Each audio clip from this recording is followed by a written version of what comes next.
Question 6, the figure is complicated enough to confuse us, बस हम confuse होने वाले थोड़ी हैं।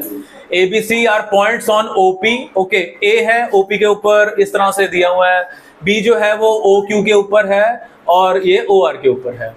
सच दैट ये भी गिवन है, क्या गिवन है कि AB PQ के पैरेलल है। AB PQ के पैरेलल तो पता लग गया होगा कि जिसके ये पैरेलल होती है वो ट्राइंगल लोकेट कर लेना है। कौन सा ट्राइंगल? OPQ में क्या लगा दोगे? BPT। AC parallel PR, AC locate किया, ये रहा AC, ये PR के पैरेलल है, तो फिर कौन सा ट्राइंगल बनता है? OPR। तो पहले तो बिना कुछ सोचे समझे जहां पैरेलल लाइन गिवन है तो क्या लगा देना है?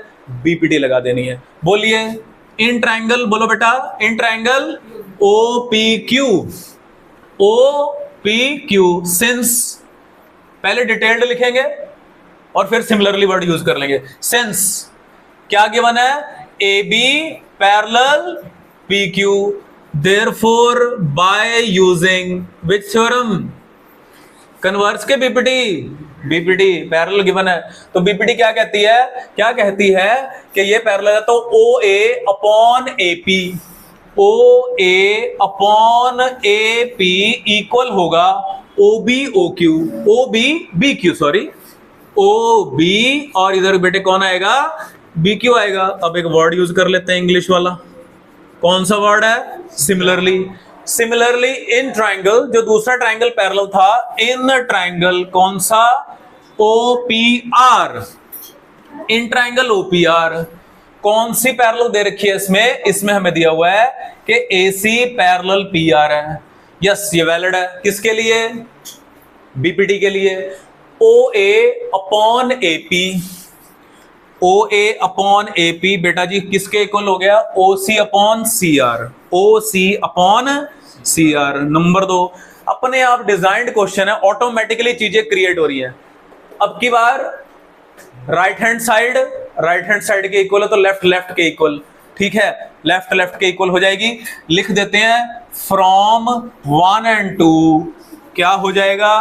OB upon BQ is equal to OC upon CR। पर ये तो प्रूव नहीं करना था, ठीक है जी, पिछले वाली की तरह ही है ये। हमें तो हाँ जी अब कन्वर्स लगेगी, लेकिन किस ट्राइंगल में ये देखना है, ट्राइंगल लोकेट करना है। ये चीजें किसकी हैं? ये किसके पार्ट्स हैं? OB की बात हुई, BQ OC CR पता लग गया होगा किसके पार्ट है ये? ट्राइंगल OQR, QR भी कह सकते हैं। चलो सो अब लिख देते हैं in triangle OQR OB upon BQ is equal to OC upon CR। Reason क्या लिख सकते हो? प्रूव्ड अबव, या फिर इसका कोई नाम भी ले सकते हैं कि यूजिंग 3। तो by converse of BPT, converse of BPT से क्या आ जाएगा? BC parallel to QR, hence proved. ठीक है, आप ये ट्रैक समझ गए होंगे कि किस तरह से है ना। 3 ट्राइंगल, 2 ट्राइंगल में हमने BPT लगाई और तीसरे में हमने वो रेशो यूज करके जो हमें इन्होंने दी थी, कन्वर्स यूज करी और पैरेलल प्रूव कर दिया। Again very easy question.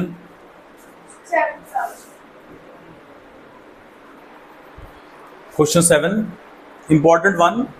ऐसे क्वेश्चन आ जाते हैं बोर्ड में, क्यों आ जाते हैं? क्योंकि इस थ्योरम ही है एक तरह की। इस क्वेश्चन को प्रूव करने के लिए एक थ्योरम का यूज करना पड़ेगा, जो कि हमने 9th क्लास में प्रूव करी है।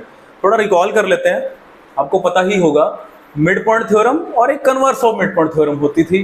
इसका क्या है? अब पहले क्वेश्चन पढ़ते हैं क्या है। Prove that a line drawn through the mid point of one side of a triangle. One side, ये मोस्ट इंपॉर्टेंट है, one side.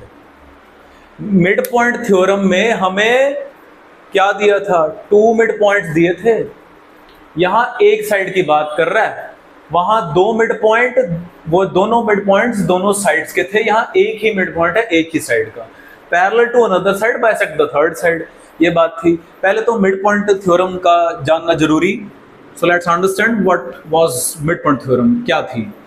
Line drawn in any triangle, line draw कर दें, कहां से लाइन ड्रॉ कर दें, through the mid points of any two sides of a triangle, किसी भी, यहां पर ट्राइंगल की 3 साइड्स हैं, ए बी, बी सी और A C, take any 2 sides at a time. तो मैंने for the time being A B और ए सी साइड को लिया, तो ये लाइन क्या कर दिया, ये मिड है, ये भी मिड है, ये लाइन इसके पैरेलल होगी, line drawn through the mid points of any two sides of a triangle. कहता है इसका तीसरी साइड से क्या रिलेशन होगा, क्या रिलेशन होगा कि ये तीसरी साइड के एक तो पैरेलल हो जाएगी and is equal to half of it, half हो जाएगी। अगर ये 10 है तो इसको 5 होना पड़ेगा, अगर ये 3 है तो इसको 6 होना पड़ेगा। तो आप समझ गए, ये तो है मिड पॉइंट थ्योरम का रिजल्ट।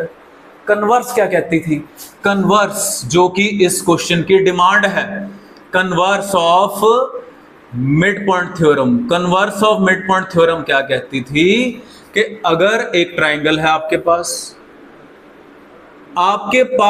एक है, one line drawn through the mid point of any one side of a triangle, जो कि इस क्वेश्चन की प्रूफ पार्ट भी है, नाम दे देते हैं एबीसी।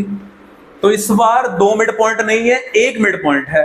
तो क्या होता था, आपने इस मिड पॉइंट से इधर उधर नहीं बना सकते, इसके पैरेलल रखना है।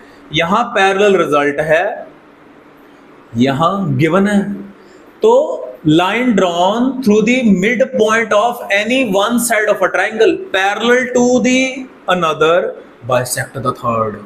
तो कहता अगर इस तरह का सिस्टम हो जाए कि एक मिड पॉइंट से पैरेलल लाइन ड्रॉ करनी है तो तीसरी साइड को वो क्या करेगी, उसको बाइसेक्ट कर देगी, यानी कि ई भी मिड पॉइंट होगा by converse. Now the thing is we need to prove this, हमने प्रूव करना है। तो प्रूव करने की बात, तो पहले वही बात, वही फॉर्मेट लिखा जाएगा, गिवन लिखा जाएगा। In triangle A B C क्या दिया हुआ है, D E parallel B C, D is the mid point, ये मिड पॉइंट गिवन है। To prove bisect the third side, तो प्रूव का मतलब क्या है, हमें प्रूव करना है कि E is the mid point, this is we need to prove. तो इसका प्रूफ क्या होगा, कोई कंस्ट्रक्शन की जरूरत नहीं है, ये आपको पता होगा, given to prove then construction if required, otherwise then directly proof. तो सबसे इंपॉर्टेंट चीज हमें यहां क्या मिल गया, हमें मिल गया पैरेलल। तो जब भी पैरेलल होता है तो हमें पता है कौन सी थ्योरम, बीपीटी। तो कर देते हैं, in triangle A B C क्या लिखें, since DE is parallel to B C, therefore using BPT क्या होने वाला है, A D upon D B will be equal to A E upon E C. पर ये तो प्रूव नहीं करना था, हमें तो प्रूव ई को मिड करना है, इसका मतलब हमें ए ई और ई सी को इक्वल करना है। अब एक बात, डी ई मिड दे रखा है, इसका मतलब ये दोनों साइड आपस में इक्वल होंगी। अगर ये दोनों साइड आपस में इक्वल हैं, चाहे एडी को डीबी लिख लो, चाहे डीबी को एडी, एक ही बात है, ये कट के कितना आ गया, 1 आ गया। 1 is equal to A E upon E C, implies AE is equal to EC, thus E is the midpoint। ये तभी हो सकता है जब ये midpoint हो, E is the midpoint of AC, hence क्या लिखेंगे, this side, this point bisect the third side, hence proved। Again easy one, एक रिजल्ट हमने यूज किया।